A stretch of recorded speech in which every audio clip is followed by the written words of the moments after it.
What's going on, everybody? Matt Malatesta, VYPE Media here. Jackson DePasquale. This is On My Whistle, the podcast, talking everything high school football. All right, we've got the A&M helmet out here to commemorate the big game. The big game, LSU falls to A&M. What we learned from that game is Connor Wegman is likely no longer the quarterback at Texas A&M.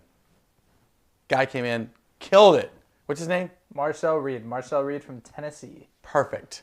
The Aggies, they're going to win a national championship this year. This is the year. This is the year? This is the year. This is the year. It's always, for Aggie fans, though, it's every year is the year, but this might be the year. Okay. Whew. What a week in high school football in the city of Houston. The game of all games, the granddaddy of them all, North Shore, Atascocita, comes down to the wire. You were at the game. Thoughts of that game? You know, I think my thoughts on the game is that Atascocita is a lot better than we think. Not even that we think they are. We knew they were good, but I think they're close to what North Shore is. But I think the biggest thing is experience for North Shore. They have been in close, tight games in the past. This is a team that has a lot of kids who have been on these playoff runs, been in close district games, and they were able to just pull it out and play through adversity. Caleb Bailey was phenomenal. He did what he needed to do to get his team to win. Lots of big plays from the North Shore front. Atascocita, Carden Mack's the truth. He looked really good as well. The big storyline, though, in this game, Torrey Blaylock did not play the entire game. I think he had an injury bug. He came in for the last drive for Atascocita, but this was a big storyline. You never know, what happens if Torrey Blaylock is able to play in this game. He had been going off, but North Shore pulls off the big win against Atascocita. That was very impressive. That is a good question. Torrey Blaylock, this is the biggest game of the year. What are you talking about? You're not playing in the biggest game of the year and you come in the last drive? I'm not sure I get that. But a lot of chirpiness in this game, blah, blah, blah. I get it. So here's the thing. These two teams are going to meet again. And what we learned is that the margin of error, or the margin between these two teams, is significantly getting smaller. Atascocita is right there. They are right there. So we'll see. They are going to meet again. We'll see how this all plays out. Okay, other big games in Houston. How about Ball? Galveston Ball plays Barbers Hill. Ball was our number 2 team. They've been rolling all season. And they fall in a 4 overtime game to Barbers Hill, which was an instant classic. I know that Jonah Williams, I don't think, played in this game.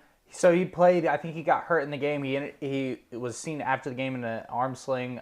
So hopefully he's okay. But I think he did come out of the game. Maybe, I don't know what point, but he did get injured in the game. Huge turn of events with that game because Ball is our number 2 team. Now who moves up? Angleton. No one talks about Angleton, but here come the Wildcats. 5A was a little topsy-turvy last week. Other games that were kind of interesting was the Cy Ranch. They beat Cy Woods. Cy Woods we were hyping up last week, and they're still good. And we didn't give them enough love. But Cypress Ranch gets a big win in overtime on a Saturday, I think. And now they're in the pole position to win that district. Yeah, they played Bridgeland this week. We'll be talking about that game here in a little bit, but that is a huge win for the Cy Ranch Mustangs to beat Cy Woods and to put themselves in position to have a chance at this share of the district title. What is going on at Kingwood? Kingwood, baby. Kingwood is in there. Tough district with North Shore, Summer Creek, Atascocita. They beat C.E. King in a tight one as well, so they're going to the postseason. Kudos to the Kingwood Mustangs turning it around over there in a very tough district. That was big. Another game of interest was Klein beating Klein Oak. That's kind of a district where the 3rd and 4th seed is going to come down to the last week. Yeah, Klein winning, they've now put themselves in position. If they went out, they're in because they'd have the tiebreaker over Klein Oak. on the Klein Oak side, they were kind of sitting in a driver's seat type of position in the district. Taking that loss, you open the door for Klein, I believe Magnolia, maybe Tomball Memorial to try to sneak into the playoffs. It's gonna be interesting down the stretch, but a very huge win by this Klein team. They were explosive offensively, really good defensively, and they were just able to hold Klein up I believe it was 24 points. So big win for the Klein Bearcats, who are on the rise right now. Hey, they're a young team, which is kind of exciting. But this week, the VYPE Thursday night game is between Hightower and Ridgepoint. Great matchup for the district title on Halloween. We'll be there. You can watch it on TV. This Ridgepoint team is really good on offense. They struggle on defense. So I think Ridgepoint gets this win. I love Austin Carlisle, what he can do. He can run, he can pass, they have weapons. I think they're going to take down Hightower, win the district title. I think they're dangerous also in the Region 3 playoffs, but they got to get this defense together. Yeah, this Hightower team has been able to run the ball. They've been able to throw the ball. They're undefeated right now for a reason, and defensively is definitely the strength of their team. They have a lot of guys returning from last year's team that made it to the regional final and lost to Summer Creek in the final seconds of the fourth quarter. So, this is a Hightower team that's got a lot of experience coming back. They're undefeated right now. I think this is going to be a really close game, and you're going to see what Austin Carlisle can do against a very talented Hightower defense, especially in the secondary. Is he going to be able to throw the ball effectively? We know he can run the ball effectively. Can he get the passing game going with his elite wide receivers he's got? So this is going to be a fun one, definitely, at Mercer Stadium on TNS Space City Home Network. Cade Phillips, defensive back at Hightower, committed to LSU. They got another DB too. Another DB, Michael Amy, going to Rice. He was the interception leader on this team last year. He's got a few this year as well. Very ball hockey type of defense, especially at the DB position. Okay, another big game. Klein Kane playing Tomball. I think this is for the district title also. Nobody's talking about Klein Kane either, which has been impressive because what they've been able to do with the kids they have now, they had a ton of kids graduate last year. And they have done a tremendous job under James Clancy, great coach, very well liked in the high school football coaching community. They're playing Tomball. Tomball, they just win. They play pretty good defense. They can run the ball. That formula, Matt's formula to win in high school football, they do it. Thoughts? Well, I think both teams do it. Klein Kane runs the ball a lot too. So I think this is going to be, if you're a game coverage person that likes games, or if you're a fan that likes games to go by fast, this game is the game for you. There's going to be lots of running the ball, lots of running clock. I think it's definitely going to be whoever controls the line of scrimmage defensively is going to win this game, because offensively, both teams like to run the ball. Both quarterbacks, though, are really good throwing the ball off play action. Zach Johnson for Klein Kane's having a big year, the junior, and then Jackson Falden for Tomball. Should be a close one. It's going to be just a physical ground and pound type of game at Klein Memorial at 2 o'clock on Saturday. Stratford takes an L to Cy Falls. Cy Falls might be real also. Good defense, pretty good offense, nothing super sexy. They play Cy Fair also for the district title. Cy Fair, traditional power, same kind of formula as well. Cy Falls maybe have the edge because they're a little more athletic and more explosive on offense and on the defense side. Yeah, defensively, this is Cy Falls defense that has, I think if we look at the city, they're probably the highest scoring defense as far as turnovers turned into points in the city of Houston. They're really good at what they do, getting to the quarterback, getting picks, getting fumbles. For Cy Fair, can you control the ball, control the turnover game? And then defensively, can you stop the playmakers on this Cy Falls offense? They're pretty explosive, pretty fast. Chase Farrell will be an X factor, I think, for this Cy Falls offense. He's going to Air Force, really fast slot, kind of wide or slot running back. They do different things with him. Excited to see this one at 7 o'clock on Saturday at Pridgeon Stadium. I think it's going to be a close game, but definitely, going to see some big plays happening by both offenses. Okay, outside of the high school world, kind of. Rice University fires their head coach, Coach Bloom. Interesting timing. They've kind of had some success in just, this is a hard place. Honestly, the facilities are not great. The academics are very tough. It's right in the middle of the city of Houston. They get a ton of transfers in and out. It's a tough place to coach. Coach Bloomgren is let go. Who's the next head coach of Rice? Here's my shameless plug. John Kay, I think he could be the guy. Could he be the guy? Is Rice going to take a chance on a high school coach who's won a ton of state championships, has great infrastructure, great relationships in the community of Houston? You don't have to recruit outside of Houston. I think he could be a tremendous flyer for Rice to take as the head coach, because look at what has been done at Texas Tech. Texas Tech, pretty good job under a guy, I can't remember his name. Joey Coach McGuire. Joey McGuire over there, also a high school legendary coach. But Rice, what do you got to lose, honestly? Take a chance on a guy that has been a proven winner. Yes, it's been at the high school level, but this is the city of Houston. If you can win here in the state of Texas, you can win anywhere. So that's my shameless plug. John Kay, next head coach at Rice University. Okay, so what else are we talking about high school wide? Recruiting is going to start ramping up. It's kind of dead right now, but it's getting ready to start ramping up. Kids that are going to start moving around. I'm telling you, not the portal as much, but kids that are going to go on to visits and change their recruiting up. I think it's going to happen in the next couple of months. Big time. It's going to come down to NIL money. It's going to come down to winning. It's going to come down to coaching. Who's going where as it relates to the coaching carousel.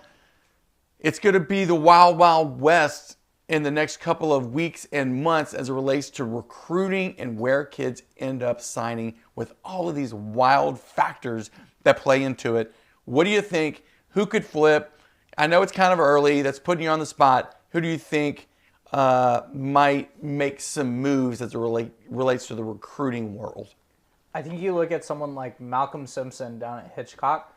He's committed to Nebraska right now. I think he went on a visit to go watch Texas, Georgia. Obviously, Texas loses the game, but big atmosphere. You see that Texas football is starting to make a comeback, kind of revive the program. This is a traditional blue blood program. You look at a guy like Malcolm Simpson, what he does, what he did against Columbus, number one state-ranked 3A team last week, what he could add to a college team. I look at maybe him to maybe move, not saying Nebraska isn't a big program because they are, but maybe stay in-state but go bigger there. You also maybe circle someone. Now, Jonah just did commit, and I think he is locked down. But you look at someone like Jonah Williams, maybe with Texas, you're going to have LSU and A&M still pushing to go try to flip him. Not saying he will flip, but you could see something potentially happen there. I think you also look at maybe someone like Quanell Farrakhan Jr. maybe down the road. Deion Sanders might decide to leave, and maybe Colorado isn't the place anymore. You never know what happens.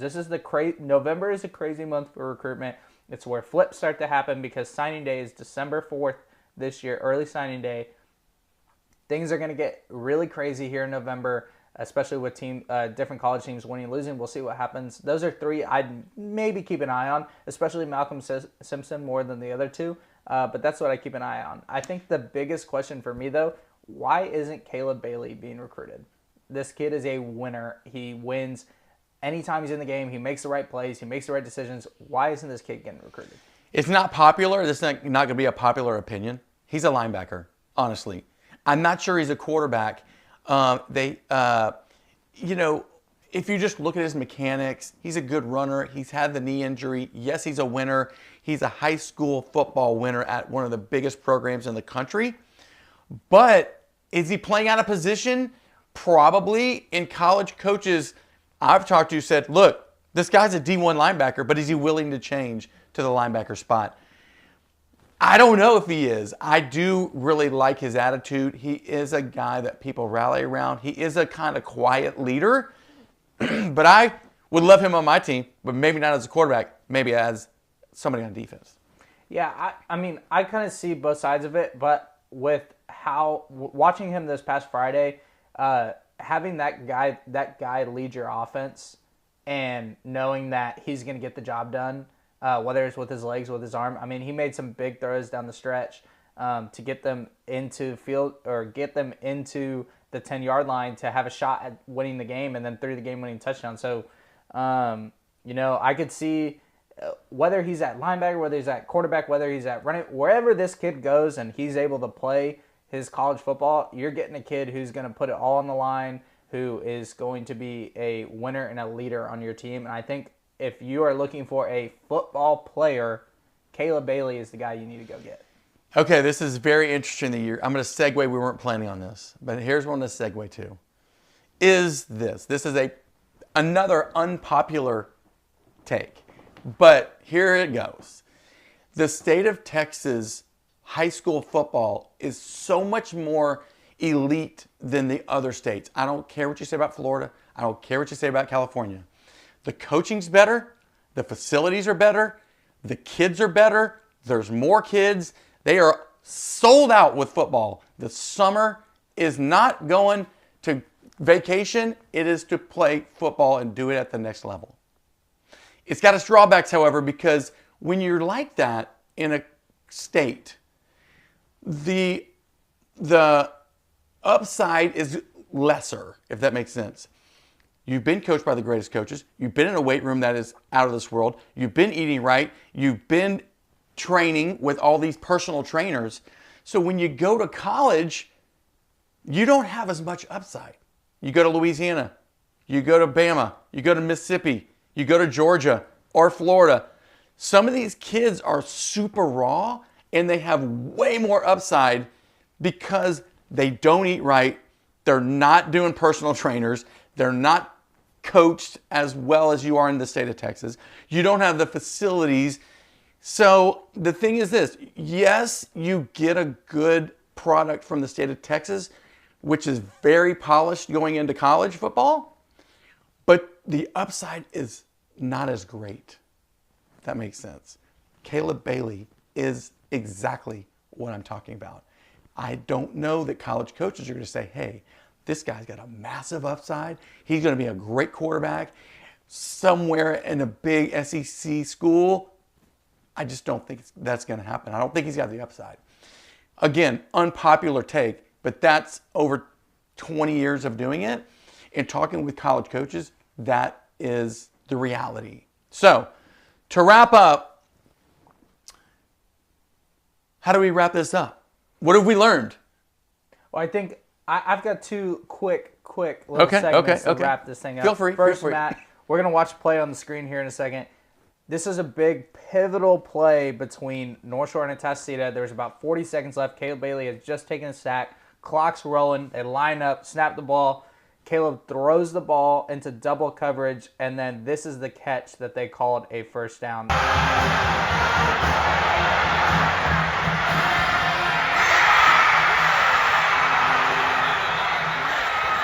Well, I think the catch is so well done as it relates to concentration. Just look at how many times this ball is bobbled. The guy's in somebody's grasp. He's laying down, and he tips it almost to himself and catches it, brings it in. 100% a catch. They're really, actually the officials did an amazing job on this because they don't have instant replay, but what an amazing circumstance, and we talked about this earlier, you said it too, is that Atascocita is right there. And it takes a catch like that, a freaky catch, to flip the game and for North Shore to win. But what do you see on that play? I see a catch. Watching it live, it was crazy because not only, one, he comes down with it, he's getting tackled, he lands on his back, his hands, for everybody who's saying the ball is on the ground, his hand is clearly underneath the ball. If you haven't seen the different angles and whatever it is, his hand is underneath the ball. The ball pops up off of his hand, goes in the air, and it looks like, oh, this ball is going to be incomplete. Somehow Cam Smith, with his long wingspan, is able to regain the possession of the ball, come down with it, get them the ball inside the 10-yard line. I think it's a catch. I thought it was a crazy catch to watch a high school kid make, just based off the concentration alone. But yes, this is a catch. Being there live in person, definitely a catch. Just the time of the game and the importance of that catch makes it even. It was one of the best catches of the year by far. But yeah, that was a heck of a catch. But man, again, North Shore will cruise at the rest. They're going to win the district, and then we'll see what happens playoff wise. But don't sleep on Atascocita, man. That's why they didn't move down in our rankings. They were number 2 in our rankings. They lost and still didn't move down because you can't convince me that Fulshire, Hightower, the Ridge Point, they're not better than them. Summer Creek, not better. Summer Creek's close, but they're not better. So, all right, hey, this is Matt Jackson. This is On My Whistle, H-Town's super podcast for high school sports. Hey, like, subscribe on our YouTube channel. Follow us on all of our social media channels as well. See y'all at the games.